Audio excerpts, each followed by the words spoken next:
and also identify the main claim that Mary Fisher was making in her speech. All right? Then we're going to continue to work in small groups to identify rhetorical devices. In addition to identifying rhetorical devices, just want you to identify anything that you think Clinton or Fisher did that was effective. Why? Why? Can you just, because, I mean, if they were able to be effective in this, we kind of wanted to take that and do it. yes. Okay, so then we're going to come back together at the end of class and create a chart, right, for all of us to use about what an effective speech has. What are the qualities of an effective speech? Okay? Why am I not just telling you, these are all the qualities of an effective speech, now write your speech? Why is that actually not the best way for me to do things? Melissa? Because it'll be better for us if we see how other people use it, so that we feel like to imitate it and use it in our own.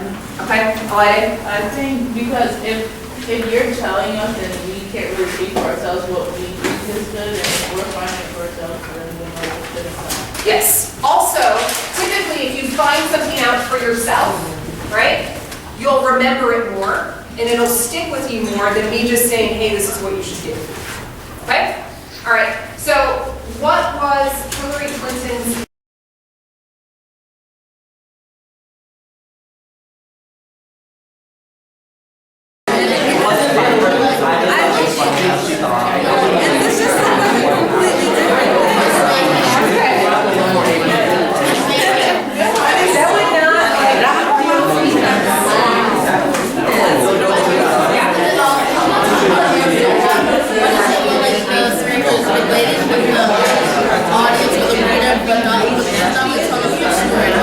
where's there an example?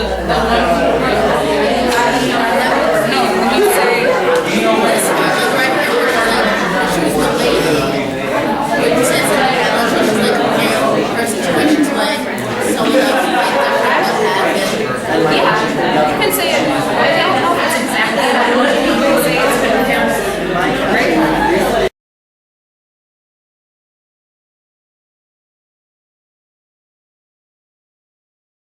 What we want to do now is you have read 3 speeches, okay? You read MLK's I Have a Dream speech.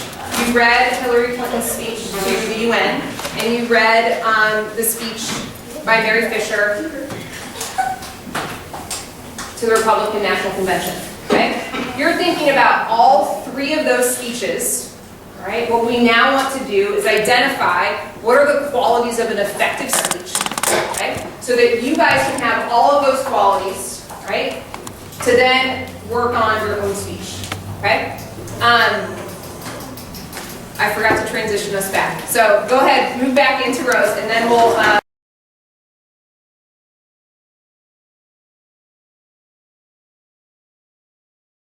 qualities of an effective speech.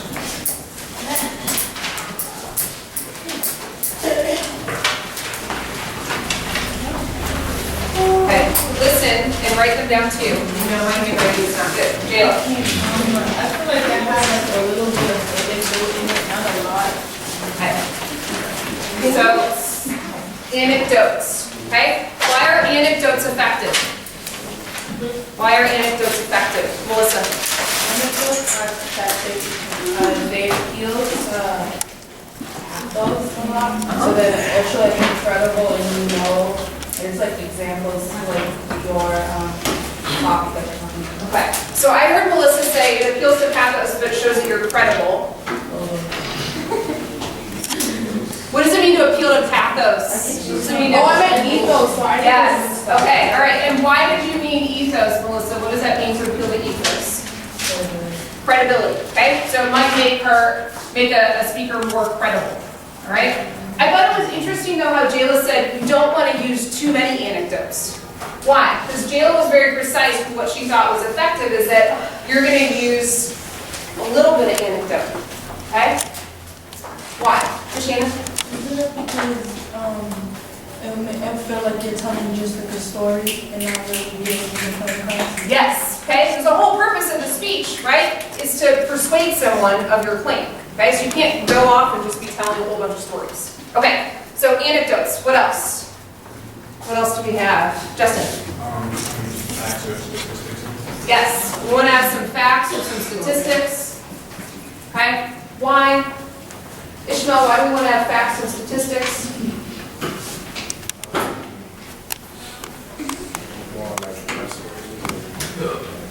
Okay, and if you're trustworthy, you're appealing to ethos, logos, or pathos, Ishmael. Ethos, okay? So this would also appeal to ethos, okay? Do you want your whole speech to be a list of facts and statistics? No. Okay. All right, what else? Sandia? Yes, ma'am.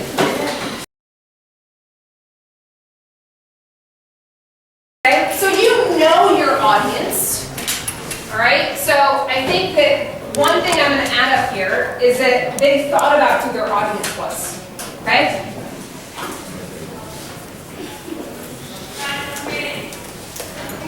Okay, they have knowledge of their audience, all right? You know who your audience is. Okay, so you should use, like, you still want it to be professional, right? You still want your speech to be professional. You should also use language that indicates, oh, this is probably what my audience knows about my topic. So that means when you start to do your research, right, should you find articles about gun control from 1956 and put them in your speech? I mean, you can, because you can talk about the elongating of how much gun control increases. Okay, depends on how you use it, right? Don't use a fact from 1956 to say this is what gun control should be in 2013, okay? Not appealing to ethos. Does not make you seem credible. Yes, Anthony? I feel there's a call, or in a call to action.